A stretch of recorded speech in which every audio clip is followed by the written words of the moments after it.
When you imagine the pyramids of Egypt, you probably picture golden sunsets casting long shadows across the desert, sharp edges gleaming in the fading light, and the vast geometric perfection of structures that have stood for thousands of years.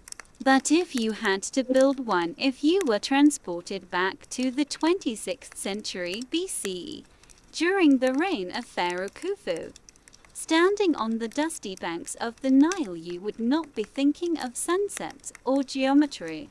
You would be thinking of the weight of stone. A single limestone block used in the Great Pyramid weighs about 2.5 tons.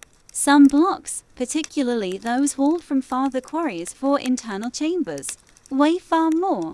Before anything else, before grandeur or symbolism or eternal kingship, the pyramid was a problem of moving stone from one place to another. And if you were there, you would be part of that solution, not in the sense of designing it, but in the sense of sweating under its burden. The recruitment of laboratory to older myths of slaves groaning under the lash. Most pyramid builders were not slaves in the way we imagine. They were Egyptian farmers, summoned during the Nile's annual flood. For most of the year, these men tended barley and emmer wheat, raised cattle, or worked small plots along the fertile floodplain. But when the Nile overflowed its banks, fields were submerged for months and farming ground to a halt. It was in these idle months that Pharaoh's officials gathered workers for construction. You would not be asked, you would be told. Labor on the pyramids was framed as a national duty, an obligation to the king who ensured the Nile's fertility and maintained cosmic order. For 3 or 4 months, you would leave your fields, travel to Giza, and join tens of thousands of others in what was less a construction site than a temporary city. Life in the workers' village world would shrink to the barracks and workshops set up near the pyramid. Archaeologists have uncovered traces of these settlements. Long rows of mud brick dormitories, bakeries, breweries, and storage areas. It was here that you ate, slept, and woke again before dawn to continue the same monotonous labor. Bread was the staple, dense loaves made from coarse emmer flour, baked quickly in clay ovens. Beer, thick and low in alcohol, was more like liquid. Bread, consumed in large quantities to replace the water lost in sweat. Archaeological evidence suggests rations were generous by ancient standards. Each worker received daily portions of bread, beer, onions, and sometimes fish or goat meat. If you were a skilled worker, a stonemason, a carpenter, a rope maker, you might enjoy slightly better conditions and a closer barrack. If you were unskilled, you would be part of the great mass of men who hauled and dragged the blocks, whose muscles carried the weight of Pharaoh's eternal tomb. Moving the stone as the central problem of pyramid building was transportation. The limestone quarries at Giza were nearby, but the fine white casing stones came from Tora across the Nile. Granite for internal chambers came from Aswan, hundreds of miles upriver. Boats carried the stone during flood season, floating heavy loads close to the site. Once unloaded, though, the stone had to be dragged. Imagine a sled, a wooden frame with a massive block of limestone resting on it. Imagine ropes as thick as your arm tied to its front. You and dozens of others gripped the ropes, shoulders braced, heels digging into the sand. With a signal, you strain forward. The sled groans, then moves, leaving grooves in the packed earth. Onlookers pour water onto the sand in front of it, reducing friction. Every step is slow, coordinated, exhausting. Day after day, week after week, this was your life.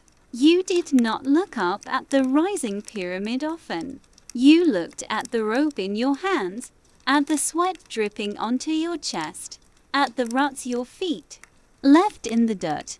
Organization and hierarchy. The pyramid was not built chaotically.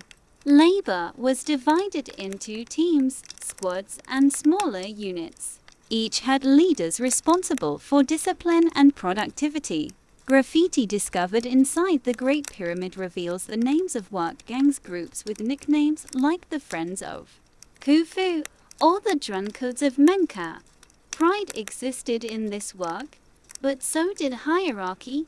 Overseeing it all were scribes and administrators, men who recorded rations, calculated stone deliveries, and tracked laborers. In some sense, they were as essential as the masons or haulers, for without the endless recording of numbers, the pyramid would dissolve into disorder, and above them all was the pharaoh's vision, not just Khufu as a man, but Khufu as divine ruler, embodiment of Egypt's cosmic balance. Every stone lifted, every rope pulled, was part of an order that transcended you. You might not understand it fully, but you accepted it, as your father had, and as your son would. The weight of obligation pyramid was not only about stone. It was about the obligation of thousands to a single man's eternity. You might whisper complaints when the bread was stale or when your back ached, but you could not imagine refusing the call to labor. To build the pyramid was to participate in Egypt's permanence, in the afterlife of a god-king who promised stability for all. As you trudged along the dusty ramps, dragging yet another block toward its place in the rising structure, you might have wondered, did Khufu himself ever lift a stone? Did he ever sweat under the sun as you did? And yet, without you, his eternal house would never rise. Ending thought for Section 1. If thousands of hands carried the stones and thousands of lives bent under the work, was the pyramid truly Khufu's monument, or was it, in some silent way, yours? Section 2. The machinery of men. If Section 1 showed you the sweat and stone of pyramid building, Section 2 reveals the machinery, not mechanical wheels and gears, but the organization of people, food, time, and ritual that turned an otherwise impossible project into a reality. Without this human machinery, even the strongest back or sharpest chisel would have meant nothing. Feeding the workforce. First question you might ask, standing amid thousands of workers, is not how the stones were cut, but how all these men were fed. Feeding such a multitude required its own pyramid of effort. Excavations at Giza show vast bakeries with rows of clay ovens. Dough was kneaded in large batches, shaped into thick loaves, and baked by the thousands every day. Imagine the monotonous heat of those bakeries. Women and men working beside open fires in the desert sun, covered in flour dust, hands cracked from constant kneading. The beer breweries were no less essential. Beer was brewed in great vats, bubbling with a mixture of emmer grain and dates, producing a thick, porridge-like drink. It was safer than water, rich in calories, and consumed constantly. Archaeologists have found evidence of rations that included 10 loaves of bread and several jugs of beer per man per day. If you were a worker, you probably thought more about the bread line than about Khufu's eternal glory. Behind this daily supply chain stretched a wider web, farmers tending fields, herders supplying cattle and goats, fishermen hauling catches from the Nile. To feed pyramid builders was to mobilize the agricultural wealth of Egypt, tying the life of every village to the construction at Giza. The tools of stone pyramid's grandeur often hides the simplicity of its tools. Copper chisels, dolerite pounding stones, wooden mallets, and ropes of twisted papyrus fiber. These were the instruments that shaped stone into order. Copper, softer than the limestone it cut, dulled quickly, and tools had to be resharpened constantly. At the quarries, you would hear the repetitive rhythm of pounding and chipping, punctuated by the clang of stone striking copper. Ropes frayed under the strain of hauling. Carpenters worked constantly to repair sleds, rollers, and scaffolding. The pyramid was as much about maintenance as about building. For every block dragged into place, 100 small repairs were needed. Ropes restrung, tools sharpened, sleds reinforced. If you had been assigned to carpentry or tool sharpening, your days would have passed in endless cycles of fixing what broke under the weight of stone. Time and season, the calendar shaped everything. Work surged when the Nile flooded, providing both idle farmers and a waterway for transporting stone. When the flood receded, many laborers returned to their fields, leaving behind a smaller, permanent workforce of skilled artisans and overseers who continued the work year-round. Time was marked not only by the river but by the sun. Work began at dawn, when the desert air was still cool. By midday, the heat was brutal and labor slowed. Shadows lengthened, signaling the day's end, and men returned to barracks for bread and beer. Their bodies saw, their thoughts already turning to tomorrow's labor. Injury and death to build the pyramid was not only to strain but to risk. Bones excavated from the workers' cemetery show evidence of fractures, crushed limbs, and arthritis. Some injuries healed, suggesting that workers received medical care. Others did not. Life expectancy was not long, and the pyramid stones bear silent witness to lives shortened by labor. Yet there is also evidence of respect.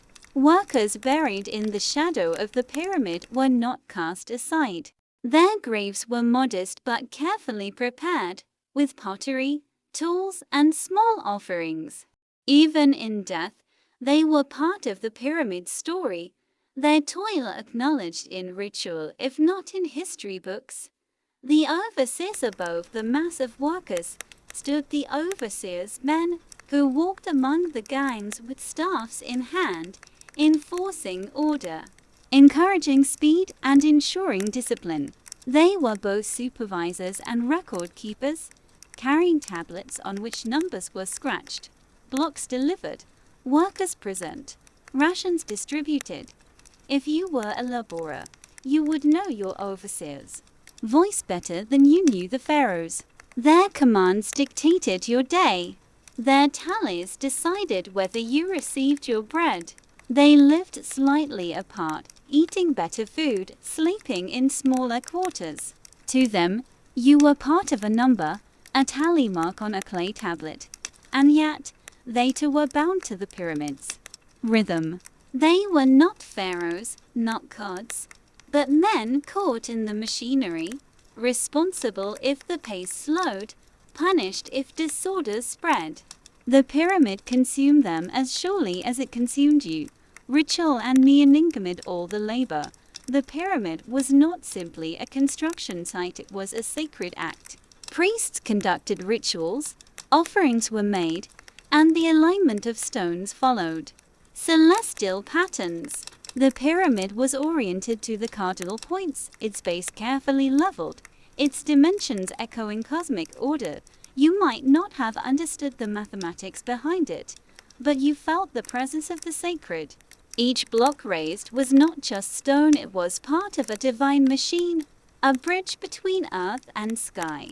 To refuse labor was to refuse the gods, to disrupt Mart, the fragile balance of the universe. The pyramid as citizen from a distance. The pyramid was a rising triangle of stone, but up close, it was a city in motion. Dust rising from quarries, shouts echoing from ramps, sledges creaking across wet sand, ovens glowing with heat, smoke drifting into the sky. Tens of thousands of people lived and worked in its orbit, each task small, repetitive, unremarkable, yet essential. If you were part of it, your memory of the pyramid would not be of its finished form but of fragments. The ache in your shoulders, the taste of warm beer at midday, the sound of a rope fraying under strain, the smell of fresh bread carried through dusty streets. The machinery without gears. We call the pyramid one of the wonders of the world, but it was not a wonder to those who built it. It was daily life, repetitive, exhausting, sometimes cruel, sometimes communal. It was a machinery of men, powered not by wheels but by obligation, rations and faith. Each day blended into the next, as stone by stone, the monument rose higher into the desert sky. And yet, as you dragged your sled, as you hammered a block, as you recorded a tally, you might have asked yourself what would happen when it was finished. Would life return to the fields, to the river, or would Pharaoh's hunger for eternity demand yet another monument, another endless cycle of bread, beer, stone and sweat? Section 3. Legacy in stone. If you had labored at Giza, dragging stones under the hot sun and sleeping in crowded barracks, you would not have lived to see the pyramid completed. For most workers, the pyramid was not an event but a lifetime something that consumed their strongest years and ended long before the capstone gleamed in the sun. And yet, even without witnessing its completion, you would have known one thing: it would outlast you.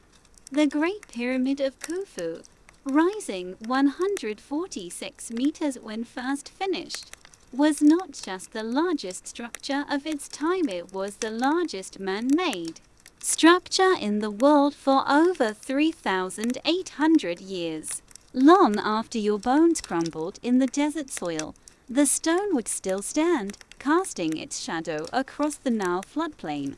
Forgotten Dumuzi Pharaoh's name was inscribed on temples, carved into statues, whispered in prayers. Your name was not.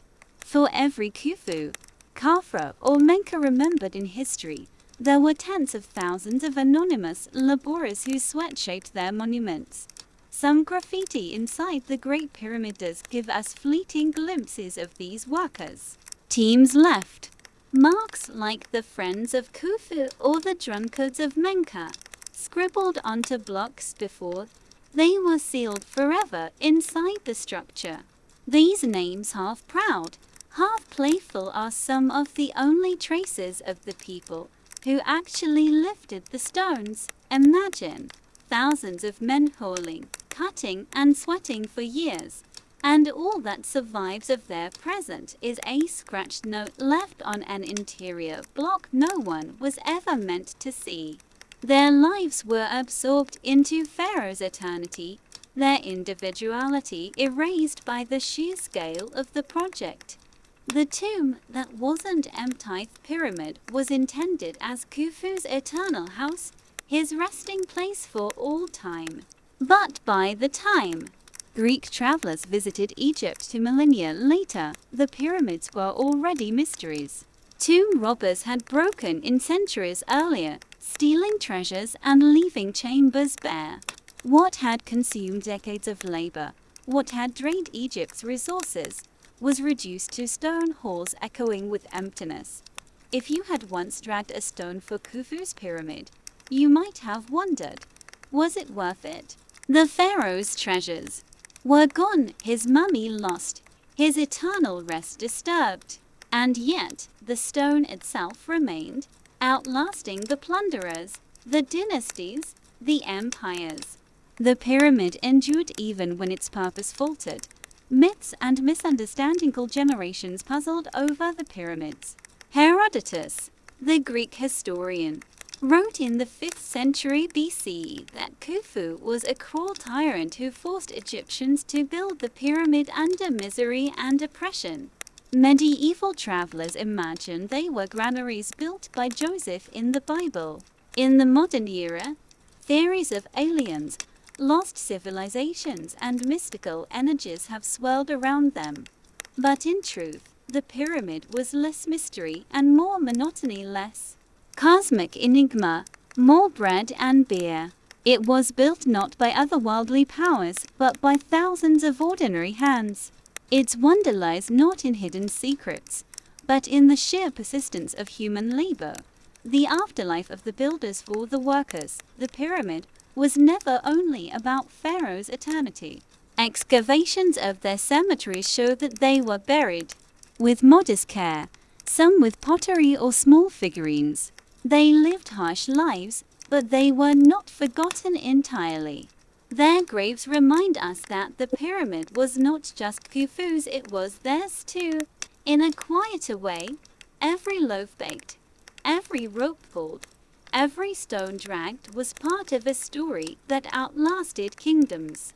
When you stand today in the shadow of the Great Pyramid, you are closer to those nameless workers than to the pharaoh himself.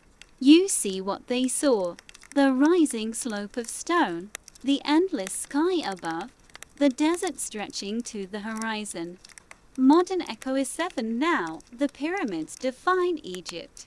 Tourists flock to them, scholars study them, and their silhouette is printed on currency and posters. They symbolize endurance, stability, and power. But rarely do we think of the countless lives expended to make that symbol possible. What would the builders think if they knew that 4,000 years later, strangers from distant lands would stare at their work in awe, yet never know their names? Would they feel pride or frustration?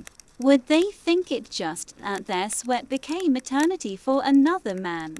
The weight of memory. The pyramids remain, but memory is uneven. Pharaohs are remembered by name. Laborers are remembered only as a collective. And yet, the pyramid could not exist without the thousands of hands that shaped it. In this sense, the pyramid is not only Khufu's tomb, it is a monument to anonymous endurance, to the weight borne by countless shoulders, to the patience of people who never imagined that their ordinary labor would still be visible after millennia. If you had been one of them, you might not have felt like a builder of wonders. You might have thought only of sore muscles, stale bread, and the overseer's bark.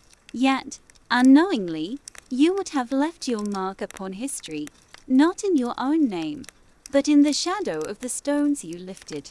Story 2. The Forgotten Brickmakers of Mesopotamia. Section 1. Mud and fire. When you think of the world's first cities, Uruk, Babylon, you may imagine grand ziggurats rising against the sky, massive walls encircling settlements, and temples standing firm at the heart of early civilization. But if you had lived there, if you had worked as one of the many laborers who shaped the very bones of Mesopotamian society, you would not have seen only monuments. You would have seen mud, because Mesopotamia, the land between the Tigris and Euphrates, had little stone and little wood. What it had was soil, river water, and an endless sun. From those humble ingredients came the material that built the world's first cities, the mud brick. And if you were there, if you had to build, your hands would be pressed into that clay, day after day, until they were cracked and rough. The necessity of clay in Egypt. Limestone quarries offered blocks for pyramids. In Mesopotamia, there was no such abundance. The flat floodplains offered fertile silt, but not stone. Timber was scarce, imported at great expense from distant lands like Lebanon. Thus, necessity dictated building material. Clay, molded into brick, dried by the sun, sometimes baked in kilns. It was not glamorous, not eternal. A mud brick wall might last a few decades before it sagged, melted in the rain, or crumbled under its own weight. But it was cheap, abundant, and practical, and because of it, entire civilizations rose. You might imagine the great ziggurats of Ur and Babylon as permanent mountains of stone, but in truth they were layered with millions of mud bricks, renewed and replaced constantly. Even the most imposing structures were vulnerable. To live in Mesopotamia was to live with the knowledge that your city could erode back into mud almost as quickly as it rose from it. The brickmaking process. If you were a brickmaker, your day began at the riverbank. There, water mixed with fine silt to form thick clay. Straw, reeds, or chaff from barley harvests were chopped and kneaded into the clay to give the bricks strength and prevent cracking. You would work barefoot, trudging through heavy mud, stamping and mixing until the clay was thick and pliable. Next came the molds. Wooden frames were filled with wet clay, pressed flat with hands or feet, then lifted away, leaving neat rectangles. These were laid out in long rows under the open sky. The sun did the rest, drying the bricks until they hardened into usable form. On hot days, the air shimmered above the drying rows. Each brick took days to cure, and a sudden rainstorm could undo hours of labor, turning careful stacks back into sludge. Some bricks, especially those destined for temples or city walls, were baked in kilns, producing a harder, more durable surface, but firewood was scarce, so kiln-fired bricks were reserved for the most important projects. Day after day, you repeated the cycle, mixing, molding, drying. It was not glorious. It was monotonous. But without it, there would be no houses, no temples, no ziggurats, no cities at all. Labor and organization was not the work of individuals, but of communities. Large-scale projects required teams of laborers, men kneading clay, others carrying water, others stacking drying bricks. Overseers ensured quotas were met, recording numbers on clay tablets.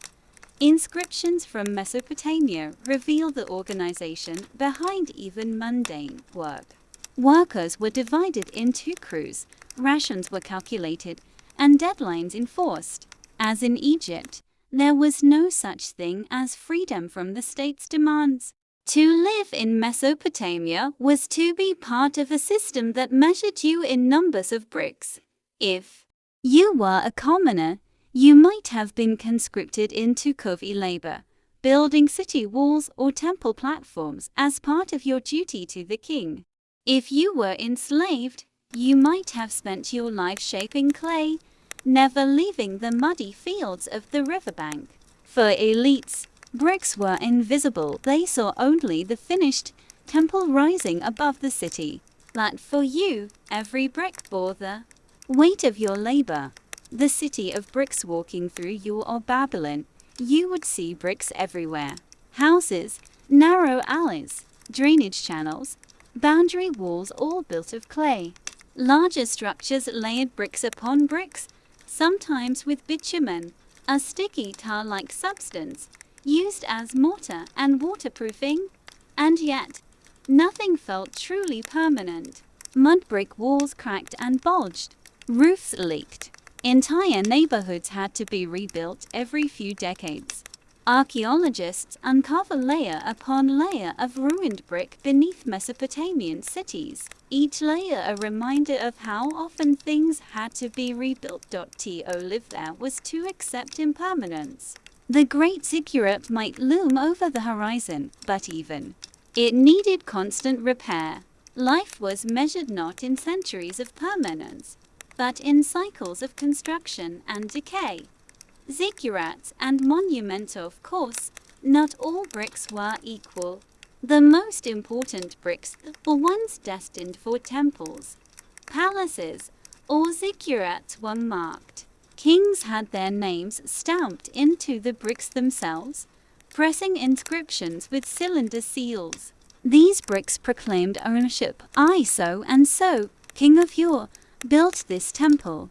If you were a worker hauling such bricks, you might never learn to read the symbols, but you knew their meaning. They were not your bricks. They were the king's. They carried his name into eternity, even as your own went unrecorded. Still, the ziggurats rose massive stepped towers layered with millions of bricks, their summits dedicated to gods like Anu or Marduk. To you, the ziggurat might have been both familiar and awe-inspiring. Familiar, because you knew each brick had passed through hands like yours. Awe-inspiring, because when finished, it seemed like a mountain in a land of plains. Survival in the floodplain. The irony of Mesopotamia was this. The same rivers that gave life also brought destruction. Floods swept away villages, dissolved walls and returned bricks to mud. Each year demanded rebuilding. The permanence of cities was an illusion, sustained only by endless cycles of labor. If you were a brickmaker, you lived close to the river that gave you clay. But you also lived with the fear that one night's flood might undo all your work. And yet, you returned each morning to knead more clay, to mold more bricks, because there was no alternative. To survive in Mesopotamia was to live in mud. There, forgotten Hansen like the pyramid builders of Egypt, whose work still towers above the desert, the brickmaker's labor has mostly vanished. Mud brick crumbles, melts, returns to earth. What remains are only fragments, impressions of reeds in ancient bricks, fingerprints pressed into clay 5,000 years ago, names of kings stamped into ceremonial blocks. Your own fingerprints, if you had been there, might still be buried in a ruined wall. Not remembered, not inscribed, but physically there, a faint human trace in hardened clay. Yet no one would know it was yours. You would remain anonymous, forgotten, part of the countless lives that made civilization possible, but left no mark in history's books. The burden of impermanence. If Egypt built for eternity, Mesopotamia built for necessity. The pyramid still stands. The ziggurat crumbled centuries ago, and yet, for thousands of years, cities like Uruk and Babylon thrived, rebuilt again and again from the same mud. Civilization itself was shaped by brickmakers' hands. To be a brickmaker was to know that nothing lasted, but everything depended on you anyway. Each brick was small, fragile, temporary. But without millions of them, there would be no city, no temple, no empire. Section 2. The city that never stood still. When you walk today across the ruins of Mesopotamia, across crumbled walls of Ur, the remnants of Babylon, the faint outlines of ancient canals, you are not seeing permanence. You are seeing layers of rebuilding. Cities did not simply rise once and endure. They rose, fell, eroded, and were rebuilt again, each generation, layering new bricks over the ruins of the old. If Section 1 showed you the physical labor of brickmaking, Section 2 reveals the organization that sustained it, the endless systems of rations, records, and ritual that made impermanence survivable. The bureaucracy of brick civilization requires paperwork, or in Mesopotamia's case, clay tablets. For every brick made, hauled, and laid, there were scribes who tallied their numbers. They scratched symbols into wet clay with reed styluses, then baked or dried the tablets so they would last. Records survive of deliveries like 10,000 bricks for the Temple of Inanna, 5,000 bricks issued to the foreman of the wall, rations of barley and beer distributed to brickmakers. These tablets tell us that brickmaking was not only physical, but administrative. The city could not rise without a system to count and account for every piece of clay. If you were a laborer, you might not read these records, but you lived under them. They determined how much food you received, how long you worked, and whether your debt to the temple or king was considered paid. In some ways, your life was measured in bricks. Rations and compensation. What did you earn for your work? Rarely coin, for Mesopotamia's economy was not yet based on currency. Instead, you were compensated in rations, measured amounts of barley, oil and beer. Text revealed daily rations for laborers, about 2 liters of barley, some beer, and a little oil. Skilled workers, carpenters, scribes, masons received more. Brickmakers, often considered lower in status, were given the minimum needed to keep them working. Imagine standing in a line at the end of the day, receiving your portion of barley from a temple storehouse, measured out by officials who made notes on tablets. You took it home, ground it into flour, baked bread, fed your family. Tomorrow, you would make more bricks and the cycle would repeat. The role of temples were more than places of worship, they were economic centers. In cities like Uruk, the temple of Inanna managed vast lands, herds, and labor forces. Brickmaking often fell under temple authority, since temples commissioned the largest building projects. As a brickmaker, you might have considered yourself working for the gods as much as for the king. The bricks you molded were destined for temples and ziggurats, monuments to divine power. Even if your own name was forgotten, the god's name was eternal. Still, you would have felt the tension between sacred duty and personal survival. Each brick you made fed the grandeur of temple architecture but drained your strength, leaving you with just enough rations to survive another day. The city walls. Among the most demanding uses of brick were city walls. In a world of competing city-states, walls were life. Without them, enemies could sack a city, stealing harvests and enslaving people. With them, a city could boast safety, strength, and prestige. Building a wall was a monumental task. Layers of mud brick, sometimes with baked brick facing and bitumen mortar. Kilns fired for weeks, consuming precious wood. Work crews hauled bricks to the rising wall, stacking them in long rows, layer upon layer. If you worked on such a project, you might have felt pride your labor kept enemies out. But you also knew the truth. No wall lasted forever. Floods weakened them, rains melted them, enemies breached them. Tomorrow, or next year, the work would begin again.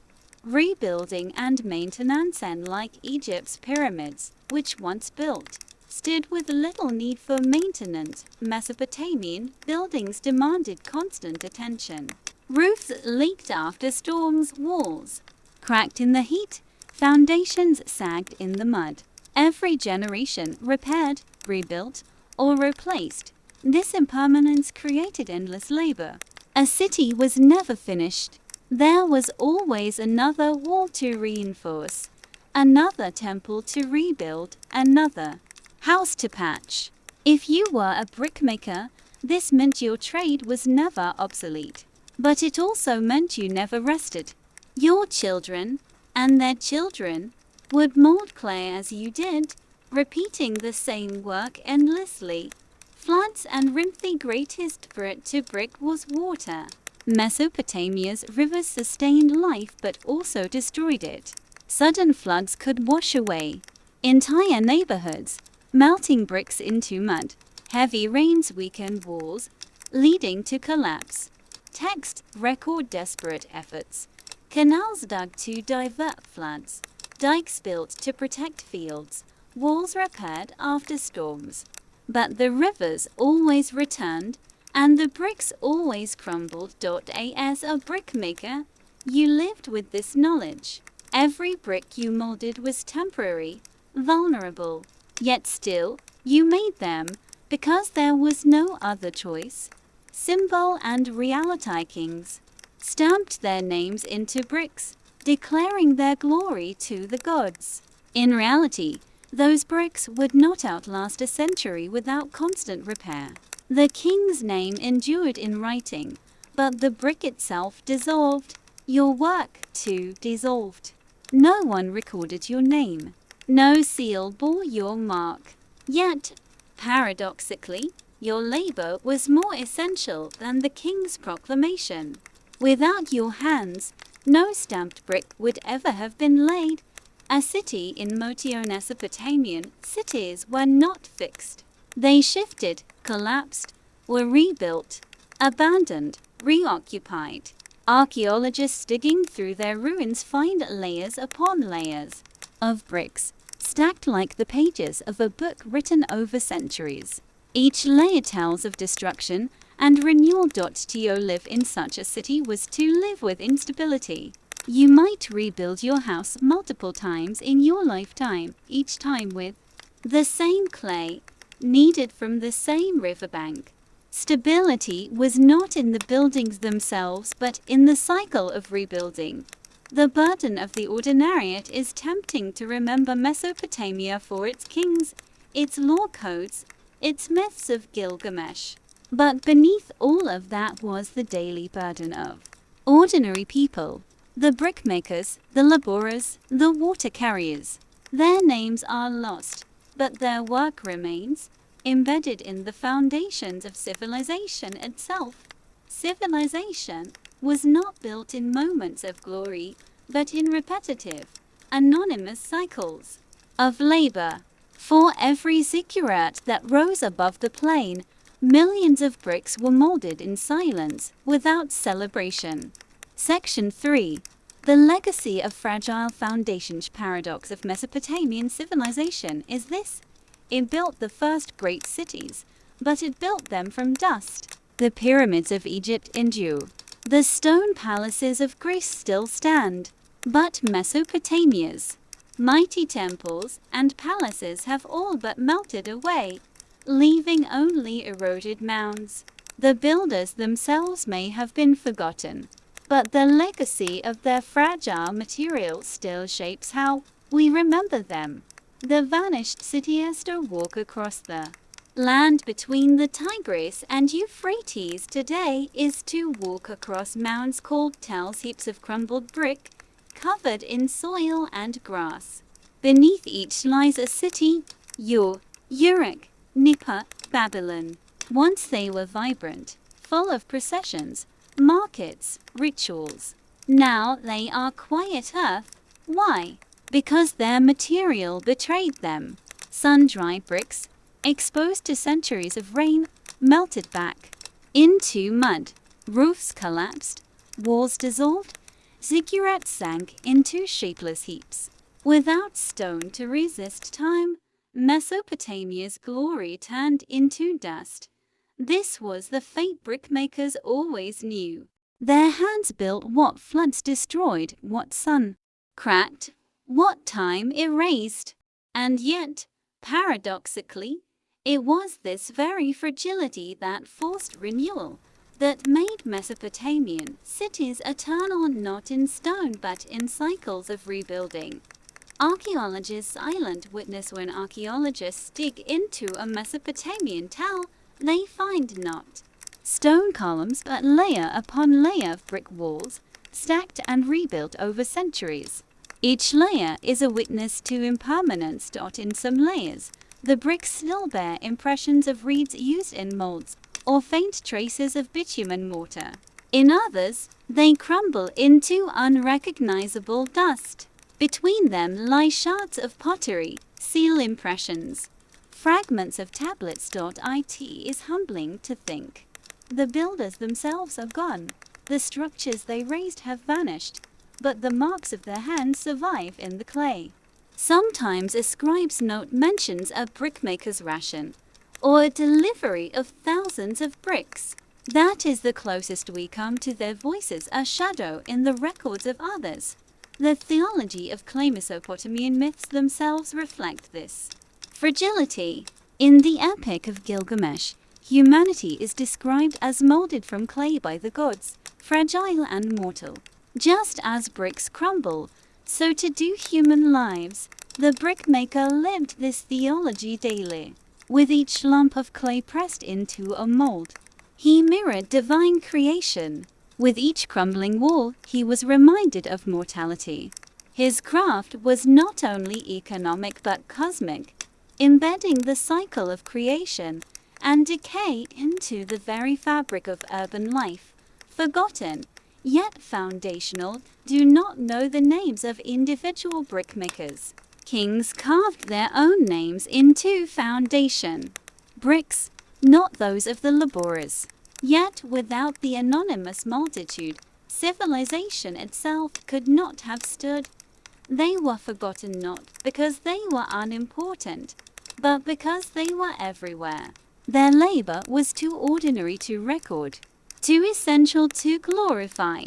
But in truth, they were civilization's foundation, not its kings, not its scribes, but its brickmakers.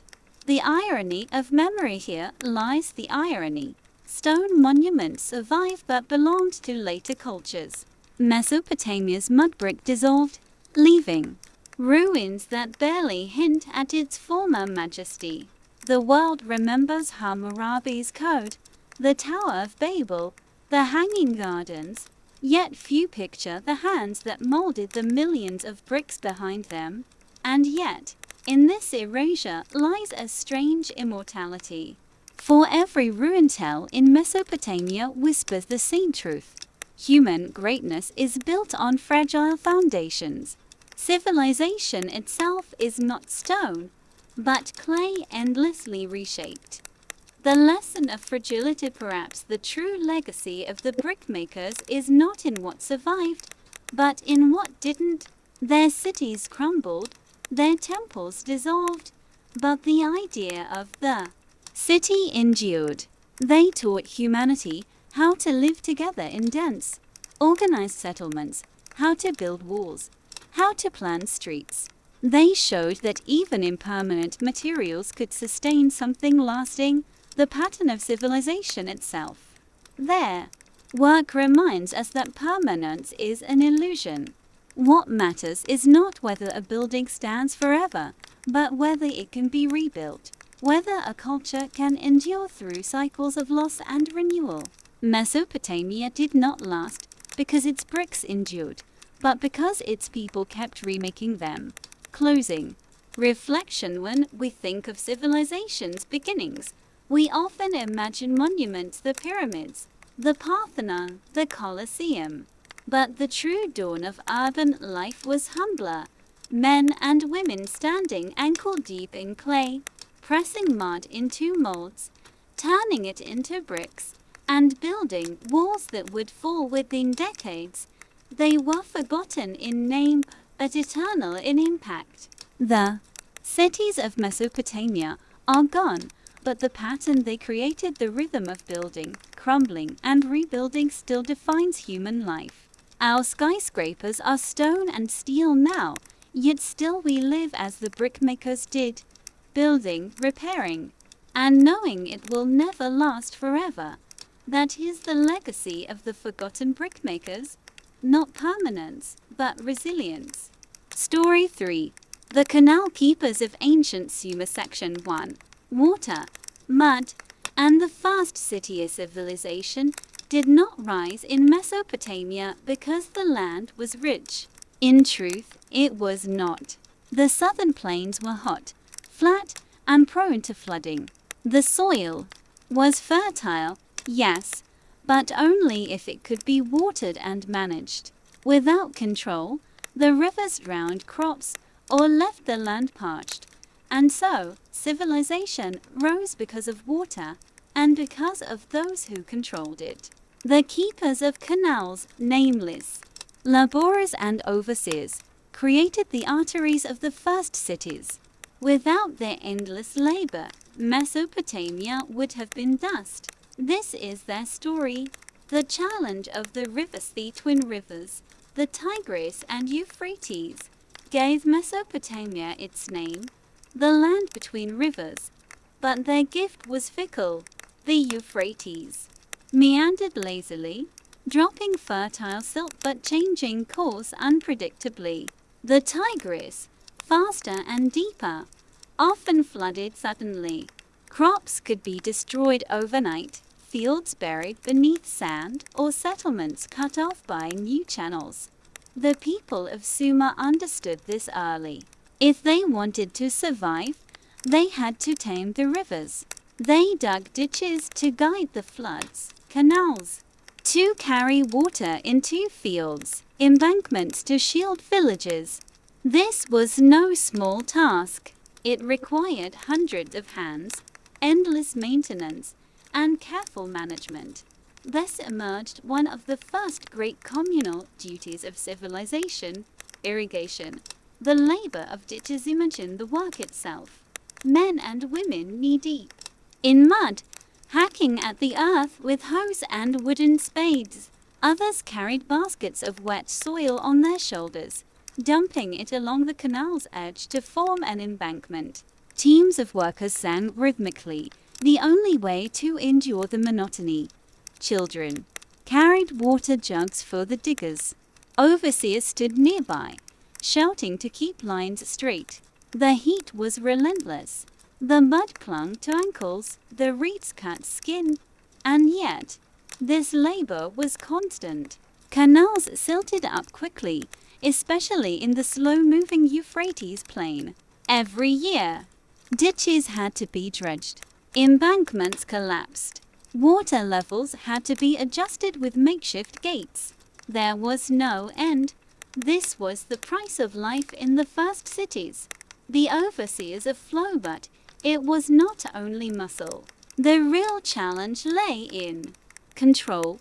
Who received water first? Which fields were flooded and which left dry? Who repaired breaches when they came? In Sumer, disputes over water were not minor, they were matters of survival. Thus arose the canal keepers, men appointed by temples or city officials to measure, manage, and distribute the flow. They carried staffs to signal their authority. Some carved notches into reeds to measure water depth. They recorded usage on clay tablets, marking which families had access. A breach in the canal, caused by negligence, was a serious offense. Some Sumerian laws punished farmers who failed to maintain their section of ditch, holding them accountable for damage to their neighbors' fields. The canal was not just infrastructure, it was law, order, and morality. Temples and water rites in the early cities Uruk, Lagash, Eridu, the temple stood at the heart of water control. Priests claimed the rivers were the property of the gods. Canals were sacred lifelines, dug in service to divine order. Laborers often worked under temple supervision, their food rations distributed as offerings. Festivals marked the opening of new canals, with prayers to Enki, god of wisdom and water. Songs praised the life-giving ditches as if they were rivers themselves. In truth, temples were less spiritual than practical. By controlling water, priests controlled power. Farmers relied on them not only for rituals but for survival. The temple granary filled, and with it, the authority of the priests grew. The canal as social glue. What is striking about irrigation is that it demanded cooperation. A single farmer could not dig a canal alone. Whole villages had to gather, week after week, to cut channels, haul mud, and build dikes. This cooperation shaped the very structure of society. The Sumerians did not invent the city by accident. The city was necessary to organize water. Bureaucracy was born in the ditches, with scribes counting baskets of soil and overseers recording who had worked and who had not. Even taxes were tied to water. Some families paid their dues by laboring in the canals rather than delivering grain. Others donated oxen for hauling mud. Civic duty, in Sumer, was measured in hours spent over in the reeds, repairing breaches in the dikes. The peril of neglect. The fragility of this system haunted the Sumerians. A neglected canal could flood, wiping out months of work. A blocked ditch could wither fields, leaving famine. Even sabotage was possible. Enemies sometimes cut canals to drown rival fields or dry up their crops. One of the earliest recorded conflicts between the cities of Lagash and Uamame was fought not for territory, but for irrigation rights. Control of one canal meant survival for one city and hunger for the other. Thus, wars in Mesopotamia were often not about land in the abstract, but about water in the soil, about who dug the ditches, who repaired them, and who failed. The human cost. What of the workers themselves? They left no names. Archaeologists find only their tools, hoes of baked clay, reed baskets, broken shovels. Some tablets record their rations measured in barley and beer. They were not slaves, but nor were they free from obligation. The canals bound them to their cities, their labor extracted as necessity. Their lives were short, their backs bent, their hands raw, and yet, through them, fields bloomed yellow with barley, and herds of sheep fattened on irrigated grass. Their toil made the cradle of civilization more than desert. The quiet power of water. It is easy to forget, when we think of ziggurats and kings, that none of it could exist without the ditches. Cities rose only where canals carried river water into fields. Temples thrived only because priests managed irrigation schedules. Empires grew only because the surplus of food allowed armies to march. The true power of Mesopotamia was not its stone statues or cuneiform tablets, but the steady trickle of water through mud-lined canals, tended by anonymous hands. Closing reflection. As you picture the first cities, do not think first of their walls or temples.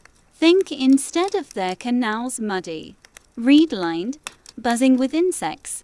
Think of men bent over in the heat, repairing leaks with handfuls of clay.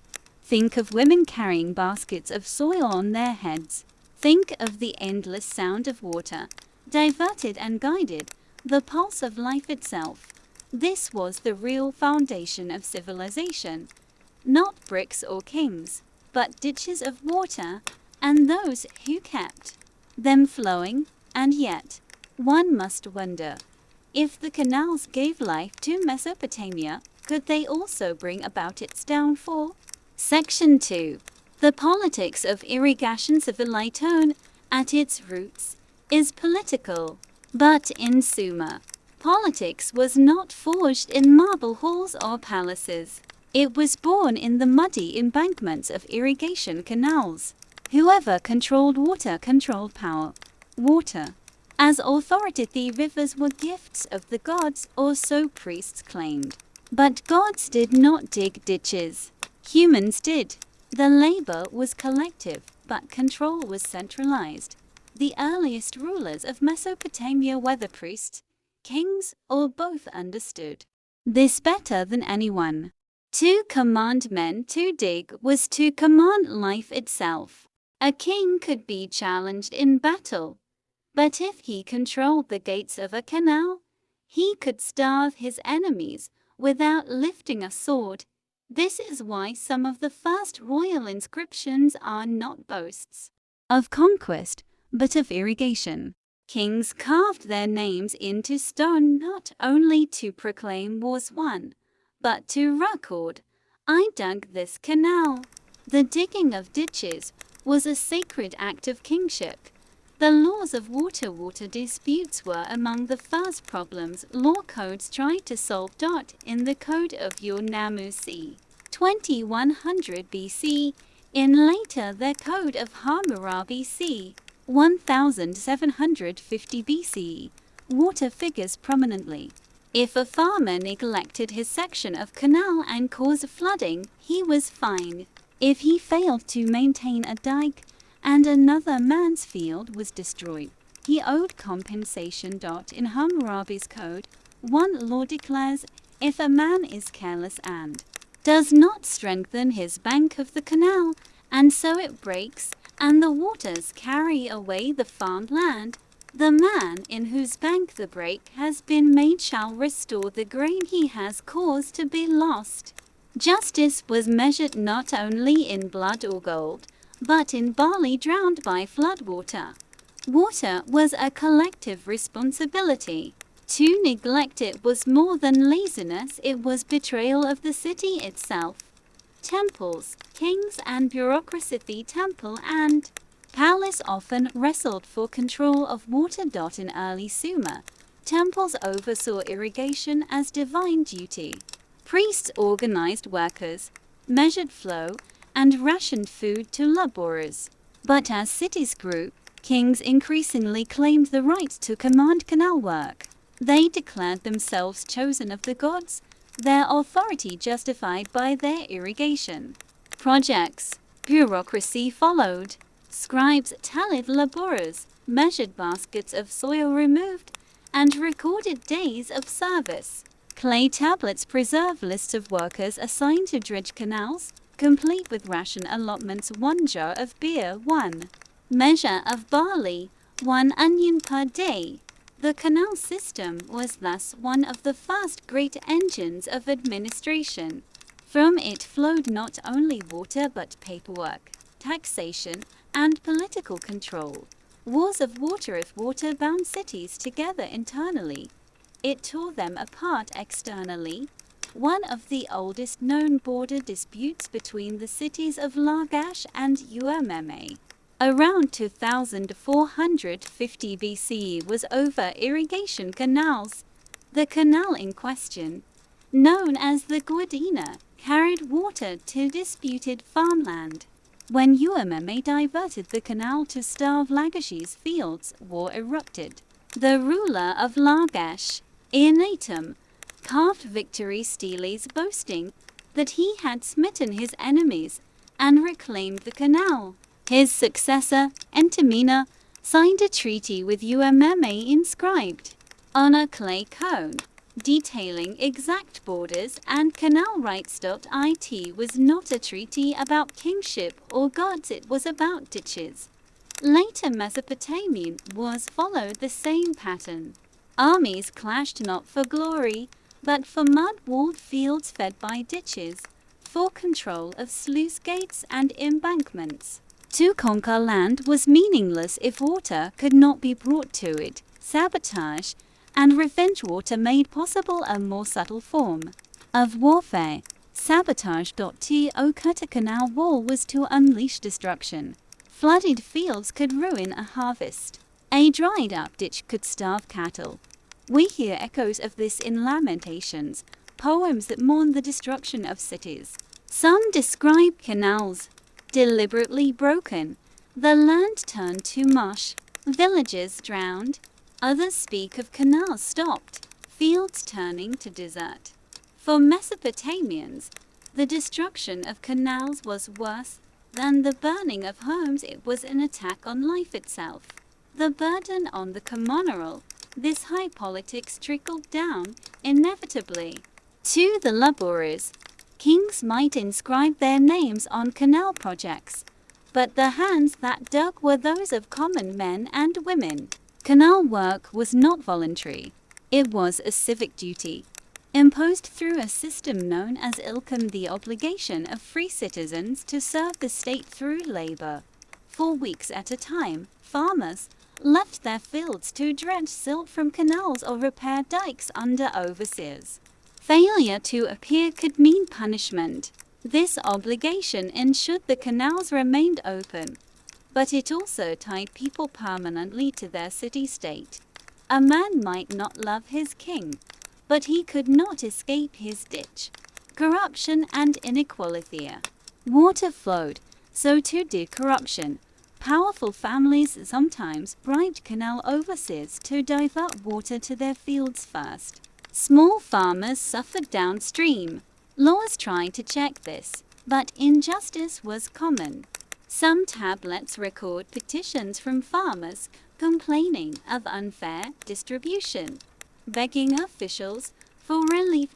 In some cities, the palace hoarded water for its estates. leaving villagers parched.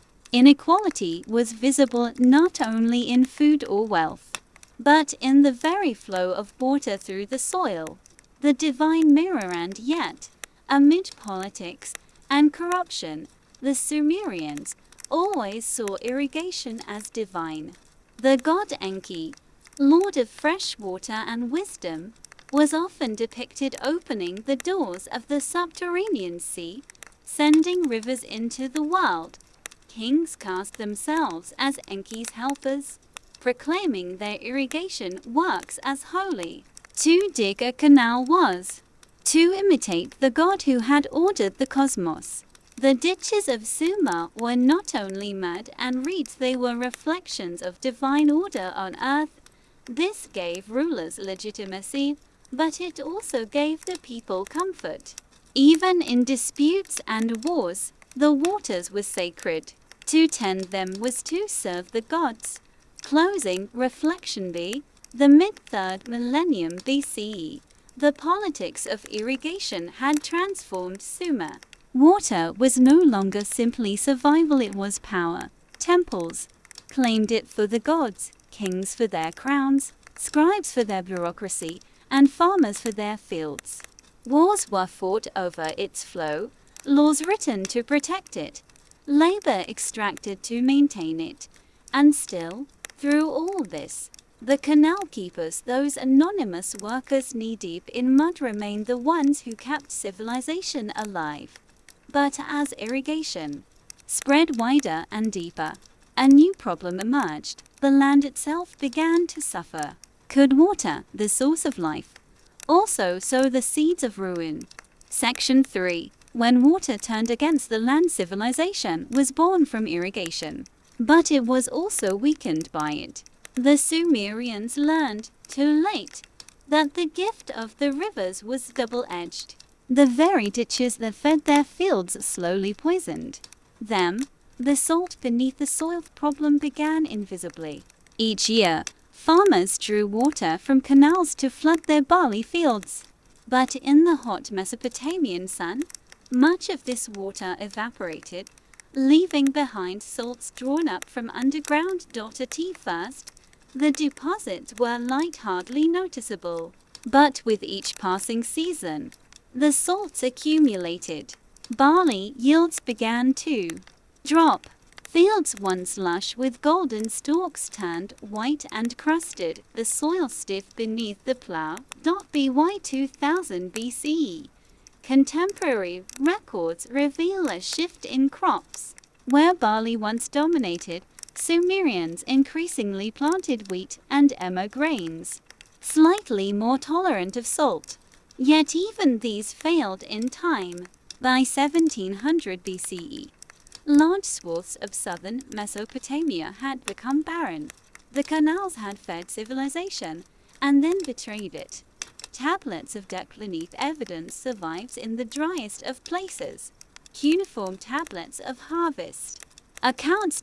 In the city of Lagash, barley yields that once measured 30 liters per hectare fell to just 10. Later records from Ur and Umm may show similar declines. The scribes did not always know why, but their ledgers capture the slow death of the land. In letters and complaints, farmers begged officials for relief. Their fields barren, their harvests insufficient to meet taxes. Some were forced to abandon their land altogether. Villages contracted, populations migrated northward, and southern Sumer, once the heart of the first cities, waned in importance. The land had been drained not by war, but by salt. The burden on farmers, the ecological crisis, deepened the burdens of ordinary workers. Even as harvests fell, kings and temples demanded their share.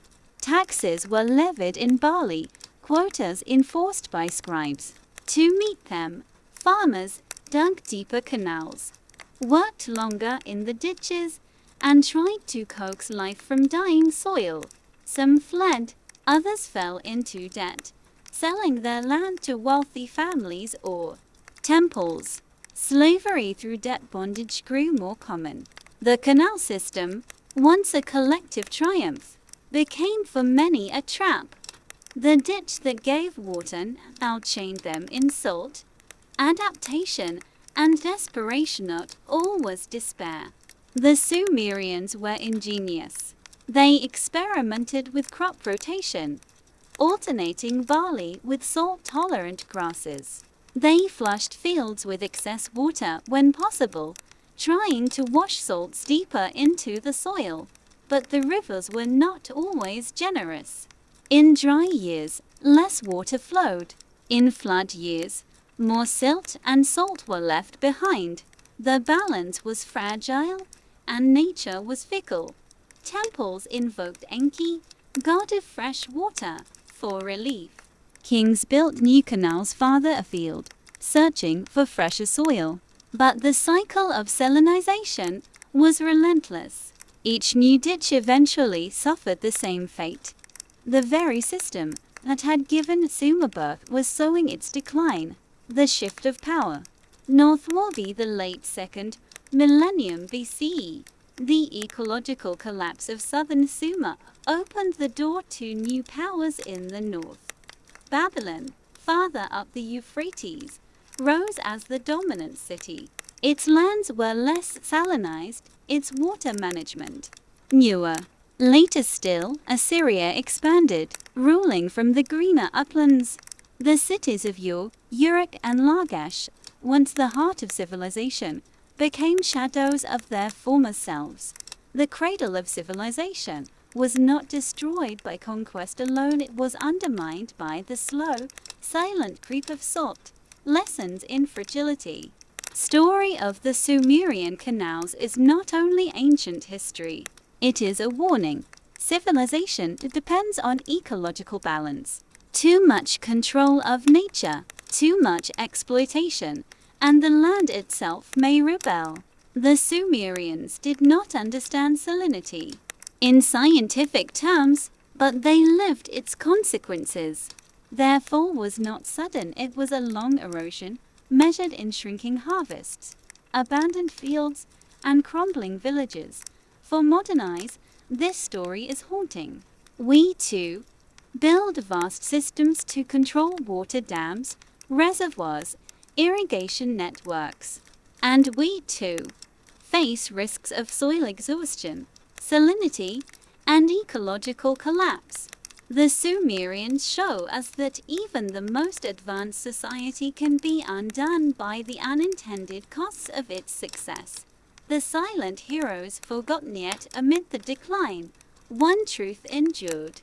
Without the canal keepers, the nameless workers who dug, drenched, and patched the ditches, Sumer would never have existed. Their sweat carved civilization from mud. Their labor made kings, temples, laws, and literature possible. And though salt claimed their fields, their legacy survived in writing, in myths, in the very concept of a city sustained by agriculture. The anonymous diggers of ditches, forgotten by name, remain immortal in the shape of history itself. Closing reflection. Thus ends the story of the canal keepers of ancient Sumer. It is not a tale of great kings or dazzling battles, but of ordinary hands shaping the world and of the ecological price of mastery over water. The canals of Sumer remind us that civilization is both resilient and fragile. Its power lies not in palaces, but in ditches of mud, and its fate may turn not on swords, but on salt. Story 4. The Beer Brewers of Ninkasis. Section 1.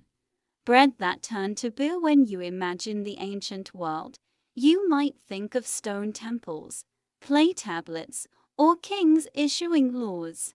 But for most people, life was measured in meals, and meals often included a cloudy, bitter drink, beer. In ancient Mesopotamia, beer was not just a luxury or a pastime, it was survival. And behind it all were the brewers, ordinary workers who turned grain into life. Beer as daily bread in liquid form. The soil of Mesopotamia produced barley in abundance. But barley, unlike wheat, is difficult to bake into like bread. Its loaves were dense, dark, and heavy. Yet barley had another gift. When allowed to ferment, it transformed into beer. For Sumerians, Akkadians, Babylonians, and Assyrians alike, beer became a staple. Thick, nutritious, and mildly intoxicating, it was often safer to drink than water from canals. It supplied calories, vitamins, and even a measure of joy. To the Mesopotamian farmer or laborer, beer was not a luxury. It was part of the rations that sustained daily work. Tablets show that workers at temples or on royal projects were often paid in grain but also in beer. A standard ration for a laborer might be 1 to 2 liters per day. Soldiers, craftsmen, and even children received beer as part of their daily allotments. In effect, beer was liquid bread, a cornerstone of diet and economy alike. The hymn to Ninkasi's central role of beer was enshrined in religion. One of the oldest surviving poems in the world is the hymn to Ninkasi, a goddess of brewing, written around 1800 BCE. It is both a hymn and a recipe, describing how barley was malted, mashed, and fermented to produce beer. The hymn praises Ninkasi as the one who waters the malt set on the ground and the one who soaks the malt in a jar. To modernize, the lines look like instructions. To Mesopotamians, they were both prayer and process, showing how deeply brewing was woven into the sacred fabric of life.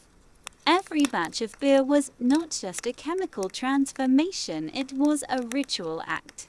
To brew was to honor Ninkasi, to participate in a divine cycle where grain became drink and survival became celebration. Who were the brewers? Brewing was primarily women's work. In households, women soaked bread loaves and malted barley, left it to ferment, and served the result to family and guests. In temples, female brewers prepared beer as offerings to the gods or in larger quantities for workers and priests. There were also professional brewers, known as subitum in Akkadian. Some were independent tavern keepers, running small establishments.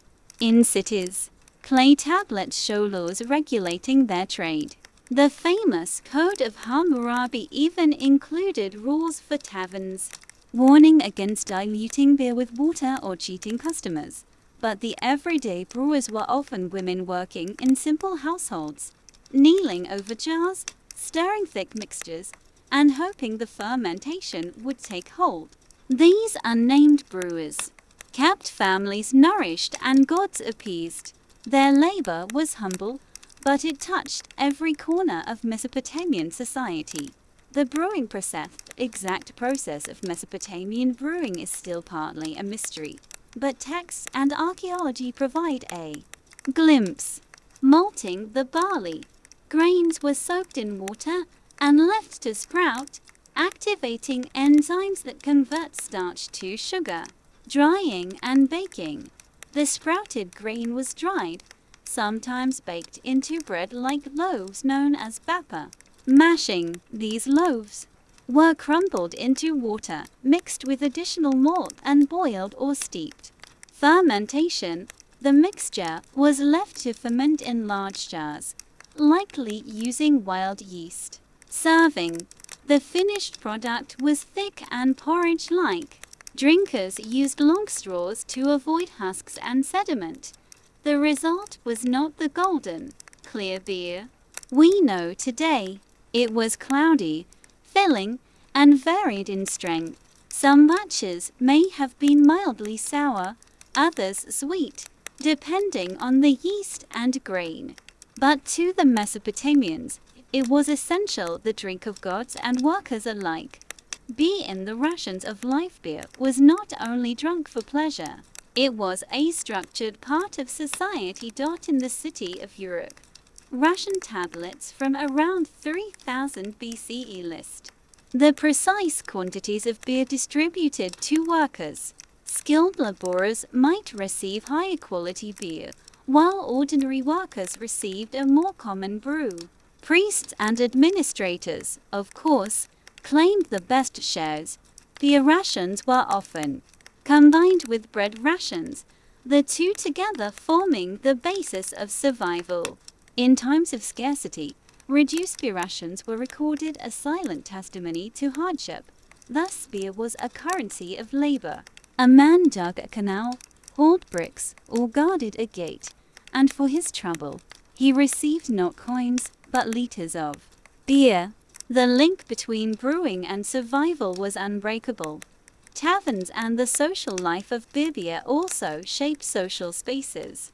Small taverns, often run by women, became gathering points in cities. Here, men and women could drink, gossip, and exchange news. Clay tablets record contracts made in taverns, disputes settled over mugs of beer, and laws regulating tavern keepers. Yet taverns were also seen as places of danger. Hammurabi's code warns tavern keepers against harboring criminals or serving dishonest measures. Some later texts portray taverns as places of temptation and disorder, where the boundaries of respectable life were loosened. Still, for ordinary people, taverns offered relief from the drudgery of work, a rare place to laugh, drink, and momentarily escape the weight of labor. Beer as medicine and ritual beer was also part of Mesopotamian medicine. Tablets record prescriptions mixing beer with herbs to treat ailments from stomach trouble to depression. Doctors saw beer as a base liquid, capable of carrying healing properties into the body. Ritually, beer was central to offerings. Gods were not only fed bread but also given jars of beer. Festivals included beer drinking in abundance, where people sang hymns and toasted the divine. Beer was not only sustenance, it was a bridge between humans and gods, the status of brewers despite the central role of beer. Brewers themselves were not always highly respected. Household brewing was considered ordinary work, unworthy of note. Professional brewers, especially tavern keepers, were sometimes viewed with suspicion, yet without them, society could not function. Their anonymity is telling. Brewers were invisible in history, though essential in life. They were like the canal diggers of Sumer or the brickmakers of Mesopotamia, people whose labor built civilization, even if their names were never recorded. Beer as a lens on civilization. To study Mesopotamian beer is to see civilization itself. It shows us the daily grind of workers, the roles of women, the regulations of kings, and the prayers to gods. Beer was not separate from life, it was woven into every layer of society, from the household to the temple. When a laborer lifted a clay cup of cloudy brew, he was drinking not just for thirst. He was drinking the harvest of fields, the labor of women, the blessing of Ninkasi, and the ration owed by the state. Every sip was part of a chain of survival and control. Section 2. Beer as currency, law, and offering beer in the ledgers of labor. If you were a worker in ancient Mesopotamia, you did not expect payment in silver coins. Instead, your wages were measured in rations of bread and beer. Clay tablets from Uruk, Lagash, and later Babylon reveal meticulous lists of ration distributions.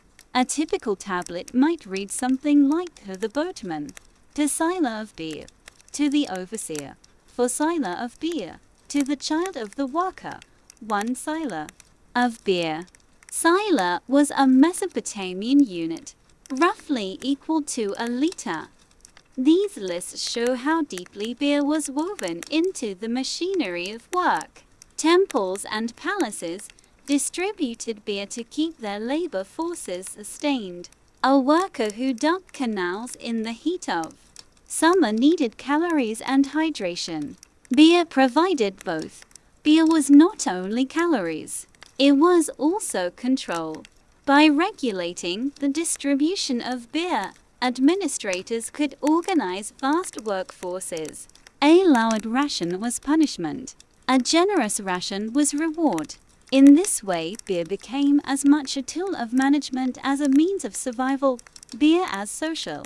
Stratifications, ration tablets also reveal inequality. Not all beer was the same. There were multiple grades of beer, from fine, filtered brews for priests and nobles to rough, thick drink for ordinary laborers. In one set of records, high officials received a beer described as clear and sweet. Common workers received black beer, a lower quality variety. Even within the drink that united society, hierarchy remained. Thus, beer both bound society together and reminded people of their place within it. Beer in the law. The Code of Hammurabi also left its mark in law. Around 1750 BCE, King Hammurabi of Babylon inscribed his famous code on stone stele. Amid rules on theft, trade, and marriage, several laws addressed beer and taverns. Law 108. If a tavern keeper cheats customers with short measures of beer, she may be punished. Law 109. If conspirators gather in a tavern and the tavern keeper fails to report them, she can be executed. Law 111. If a priestess enters a tavern, she may be put to death. These rules show how taverns were viewed with suspicion. They were places of potential disorder, where secrets could be plotted, measures manipulated, and social boundaries blurred. Beer itself was not the danger, but the spaces where it was sold could unsettle authority. At the same time, these laws recognize how central taverns were. If they were insignificant, kings would not bother regulating them. To legislate beer was to legislate daily life. The economy of taverns. Archaeology and texts suggest that taverns were often run by women. These subitum female tavern keepers brewed and sold beer, offering it to customers, who paid in grain, silver, or barter. A tavern was usually a simple mud brick building with jars of beer lined up, customers seated on benches, and a tavern keeper serving the drink. People used long straws to sip from communal jars. Some taverns also functioned as informal banks or exchange points. Contracts and agreements were sometimes made over beer. In this way, taverns became a parallel economy, operating alongside temples and palaces. But this independence may explain why kings distrusted them. Taverns gave ordinary people a degree of social freedom, a chance to talk outside official control. To rulers, that was dangerous. Beer in Mesopotamia was more than food and pleasure, it was also a vehicle for healing. Mesopotamian medical tablets list recipes where beer was mixed with herbs, oils, or minerals. For stomach ailments, a patient might drink a mixture of beer and crushed plant roots. For depression, beer was sometimes prescribed with honey. The idea was simple. Beer could carry medicine into the body, masking bitterness and aiding digestion. Of course, not all treatments worked, but the inclusion of beer in medicine shows its versatility. It was not only a drink, it was a base, a medium for transformation, whether divine or medical. Beer in ritual and religion. Beer flowed not only in households and taverns but also in temples. Gods were given beer in offerings, just as they were given bread, meat, and incense. During festivals, beer was consumed in great quantities. Hymns describe priests and worshippers raising jars to Ninkasi, singing songs as they drank. Beer linked humans and gods, labor and divinity. One text describes how the goddess Inanna Ishtar enjoyed drinking beer during feasts. Another shows kings pouring libations of beer as part of temple rituals.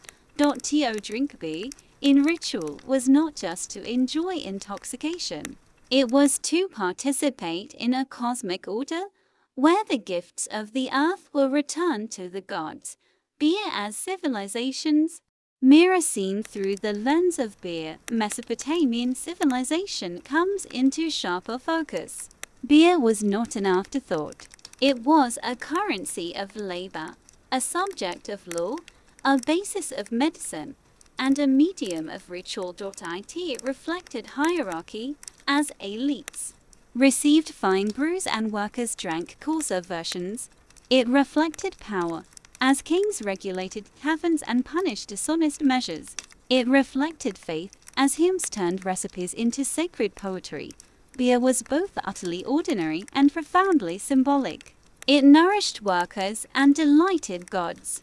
It could be both a tool of state control and a symbol of community.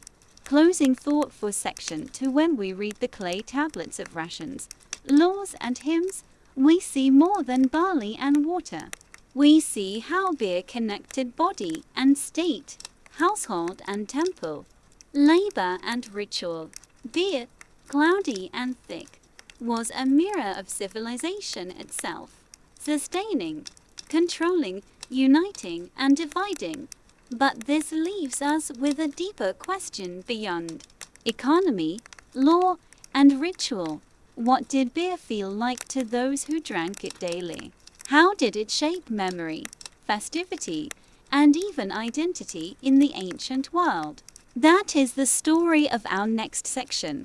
Section 3. The sensory world of beer and its legacy. Drinking together. The jar and the straw. Imagine walking into a Mesopotamian tavern around 2000 BCE.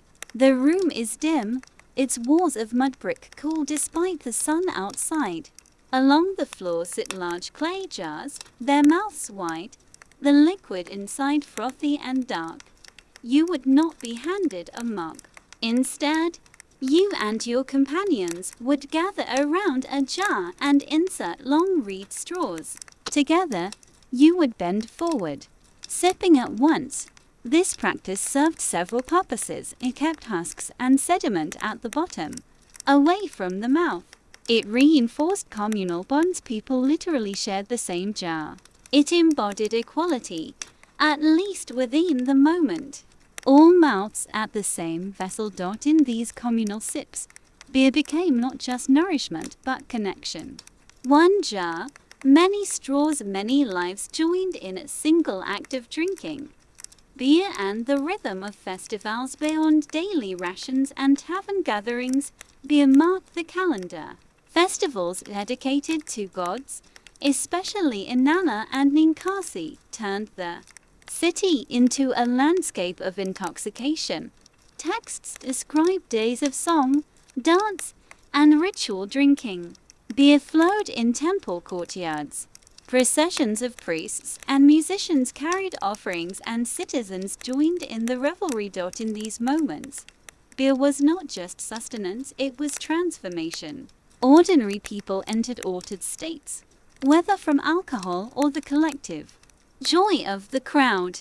To drink was to blur the line between the human and divine, between the everyday and the extraordinary. Beer in marriage and family. Beer also played a role in intimate life. Some marriage contracts mention beer as part of dowries or feasts. Weddings were sealed with shared drink, the same way agreements in taverns were. Inside households, brewing was often women's work. Mothers passed recipes to daughters, ensuring continuity. Brewing vessels found in domestic courtyards suggest that beer was not only state-controlled but also deeply personal. A family's beer was part of its rhythm of meals, its daily comfort. Thus, beer connected both the scale of empire and the scale of the hearth. The poetic memory of beer. Hymn to Ninkasi, often called the beer recipe in song, was more than instructions. It was an act of preservation. By encoding the brewing process in rhythm and verse, The hymn allowed memory to travel across generations, but it also reveals how beer lived in the imagination. Beer as joy, a flood that fills the heart with happiness. Beer as gift, you are the one who pours out for all. Beer as divine touch, brewed by the goddess, consumed by mortals, binding the two. This poetry gave beer a double existence. It was a literal drink in jars and a symbolic drink in songs. An earthly act elevated to cosmic meaning. Beer and identify the Mesopotamians. Beer was not just part of life, it was part of who they were. Other civilizations drank wine, milk, or water, but beer became the identity of Sumer, Akkad, and Babylon. To share beer was to belong to the community of cities along the Tigris and Euphrates. Foreigners were sometimes described as those without beer or those who do not know how to drink properly. The practice of sipping from the straw, the taste of barley ferment, the intoxication in festival nights, all these became cultural signatures.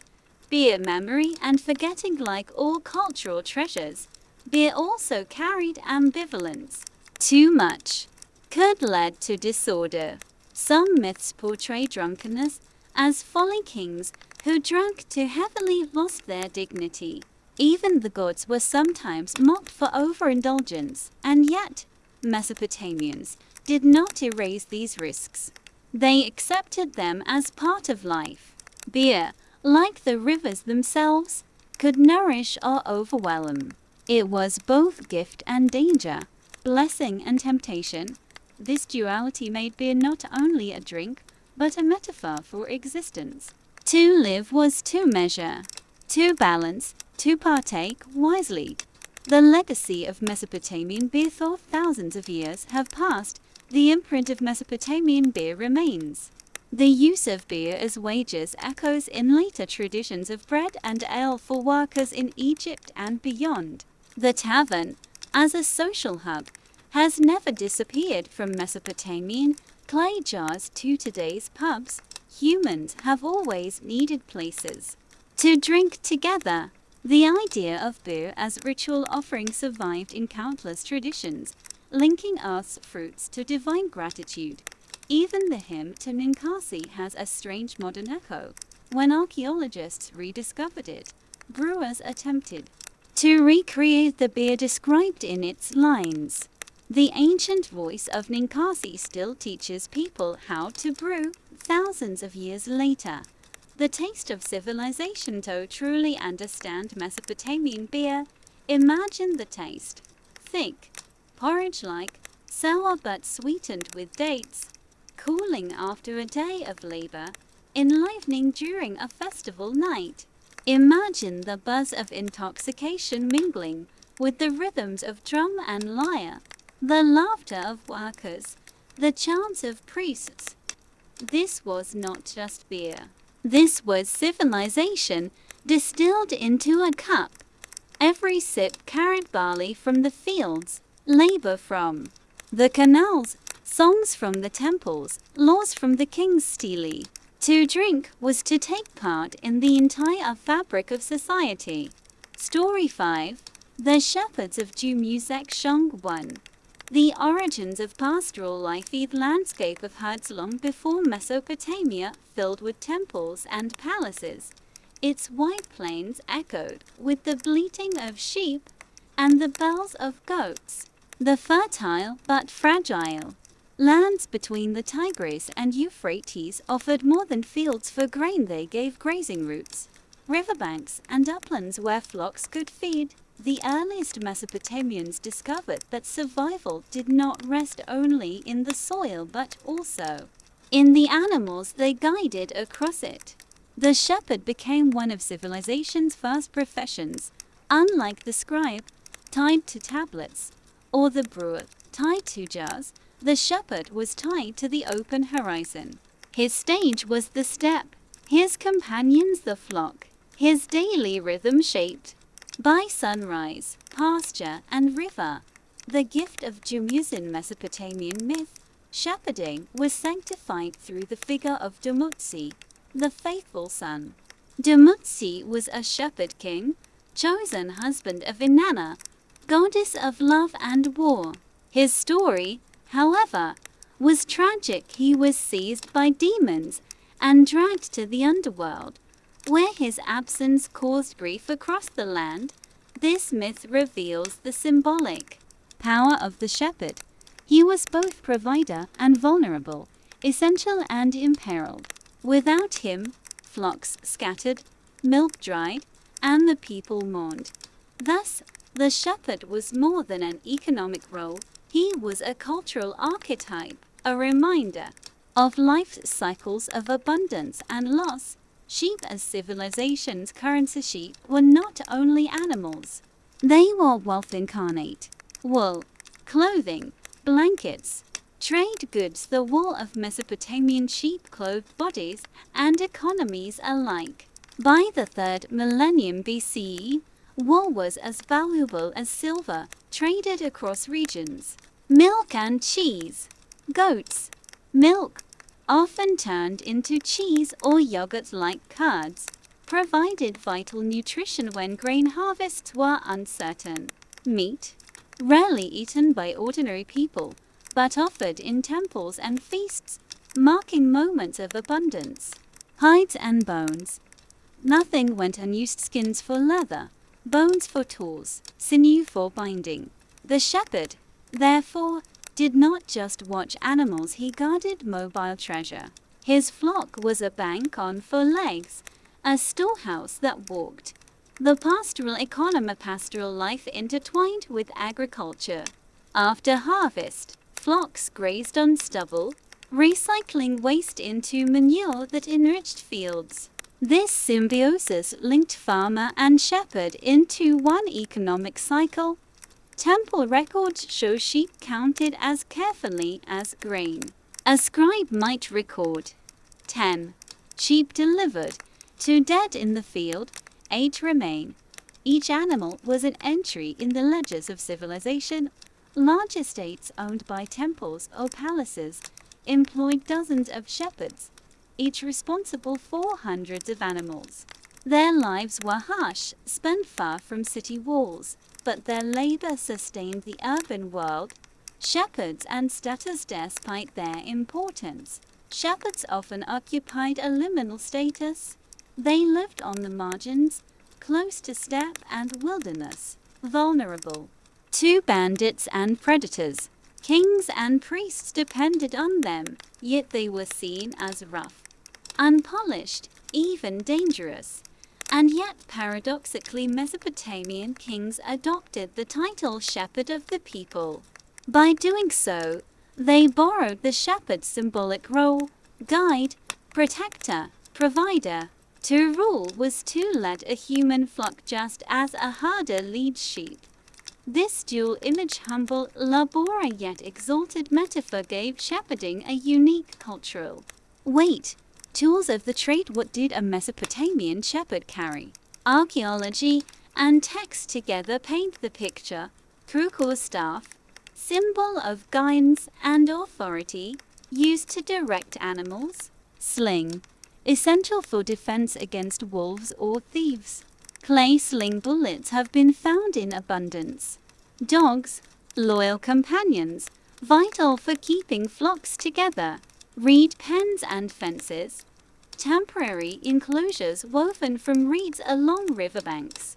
Skin bags, to carry water and provisions, allowing shepherds to wander far from settlements. The shepherd's toolkit was minimal but effective, a mix of weapon, tool and symbol. Even the crook itself became a royal emblem, carved into stele as a mark of rulership.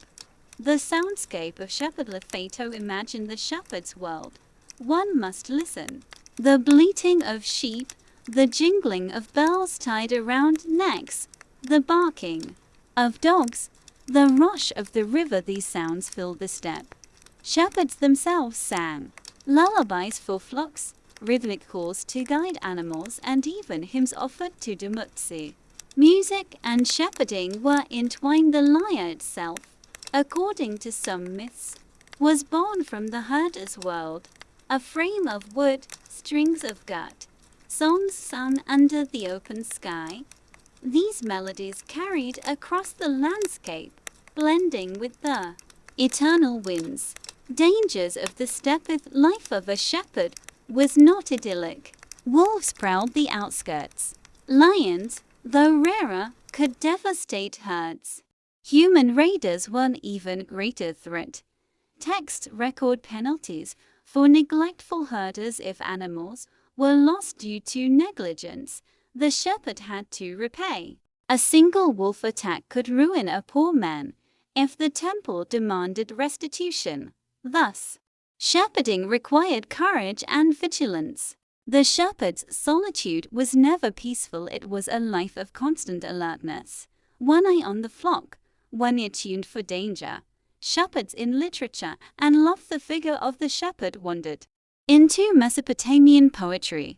Love songs between Inanna and Dumuzi are filled with pastoral imagery. The shepherd offering milk, cream, and wool as tokens of affection. These songs reveal a tender side of pastoral life, the shepherd not as lonely wanderer, but as lover. Nurturer, symbol of abundance. The shepherd became an image of desire and intimacy, his offerings more sensual than material. Just as beer linked to Ninkasi, shepherding was inseparable from Dumuzi's erotic and tragic mythology. The shepherd as exile and outcast, yet literature also gave shepherds another role, that of exile. To be cast out of the city, sent to the pastures, was a form of punishment. The wildness of shepherd life symbolized separation from society. Some proverbs mocked shepherds for smelling of animals, for being crude, for lacking refinement. The ambivalence remained essential yet despised, provider yet outsider. This contradiction would echo through history. The shepherd as both noble and lowly, both kingly metaphor and butt of jokes, a world on the move like farmers tied to one field. Shepherds were mobile. Their worlds stretched across borders, following pastures and seasons. This mobility made them cultural bridges. Through shepherds, ideas and goods moved between regions. Wool traveled with them.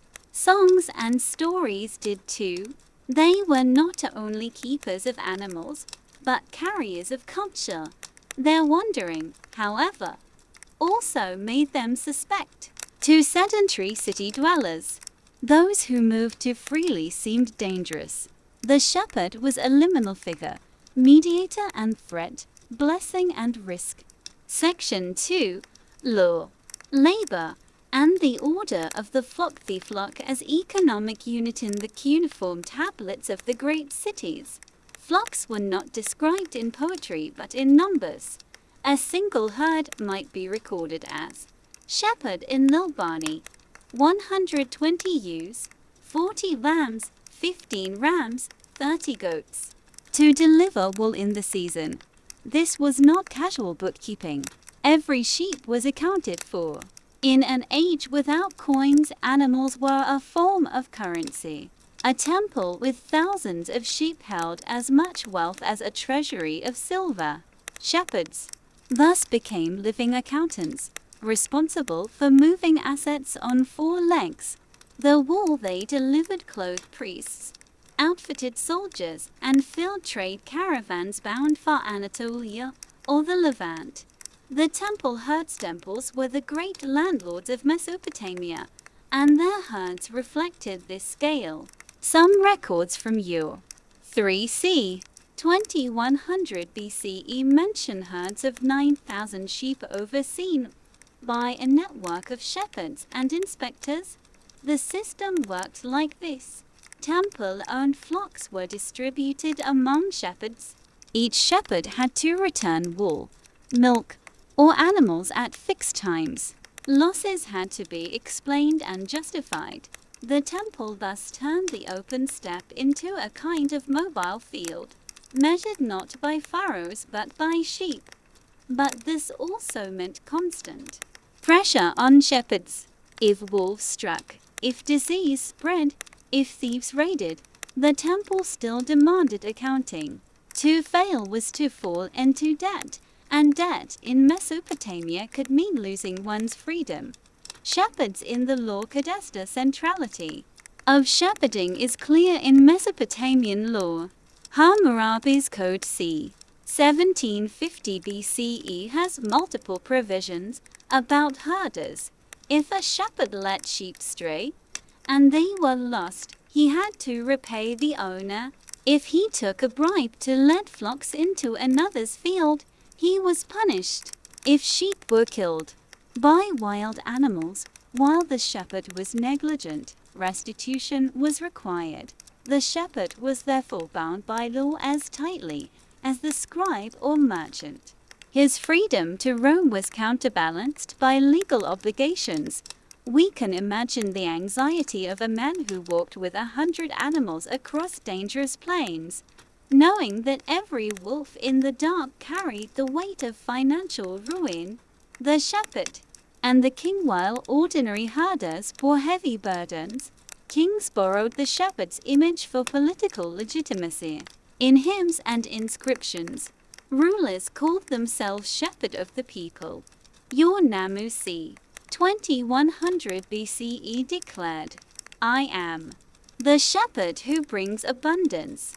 Shalgi of Ur styled himself a faithful shepherd.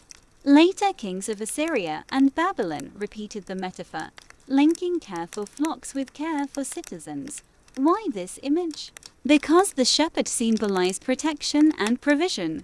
Just as he guarded sheep from predators, the king was expected to guard the people from famine, invasion, and injustice. The shepherd's crook became a royal symbol, not just a tool of the pasture, but a sign of sovereignty. Shepherds in ritual and religion, shepherding was not only practical but sacred. Sheep were the main sacrificial animals in Mesopotamian temples. A lamb offered to a god was not mere meat but a symbolic exchange. Life for favor. Shepherds themselves, though often seen as lowly, had religious resonance. Dumuzi, the divine shepherd, was the archetype. When kings identified with shepherding, they were aligning themselves with Dumuzi's role, the caretaker, the provider, and, ultimately, the martyr. Some rituals even used sheep as omens. Diviners examined livers of sacrificed sheep to read the will of the gods. The flock thus became an oracle, its body a message from the divine. The social position of shepherds, despite their mythic and economic importance, shepherds lived at the margins of society. Proverbs reveal disdain. The shepherd is far from town, his smell is of dung. Another warns, do not trust the shepherd, he will sell your sheep. Yet the same society exalted them in poetry, singing of Dumuzi's cream, milk, and wool as symbols of love and fertility. This paradox ran deep. Shepherds were both despised and celebrated, much as modern society may romanticize farmers while exploiting them. Shepherding, as skilled elaborate, is tempting to imagine shepherding as simple wandering, but the job required immense skill, animal knowledge, identifying disease, selecting breeding stock, knowing when to shear or milk, navigation, reading the land, finding pastures, remembering seasonal cycles, defense, using slings, staffs, and dogs to protect herds, economics, delivering quotas, calculating wool yields, managing reproduction rates. The shepherd had to be both naturalist and accountant, warrior and nurturer. Few other professions demanded such breadth. Music of the flock shepherds carried not only tools but instruments. The flute and lyre were closely linked to pastoral life. The Akkadian word for shepherd, naru, also referred to musicians and storytellers. Songs sung by shepherds could be playful, mournful, or ritualistic. Some hymns to Dumuzi were originally shepherd songs, adapted for temple use. Thus, the shepherd was also a cultural transmitter carrying melodies across landscapes, blending them into Mesopotamia's larger oral tradition. Shepherds and mobility shepherds were mobile in a way that farmers were not. This gave them unique roles. They connected distant regions. They carried trade items, stories, and news. They sometimes served as guides for caravans. But mobility also bred mistrust. Nomads and shepherds blurred in the eyes of city dwellers, both seen as outsiders who could disrupt settled life. The shepherd was therefore caught between two worlds, essential to civilization yet never fully trusted by it.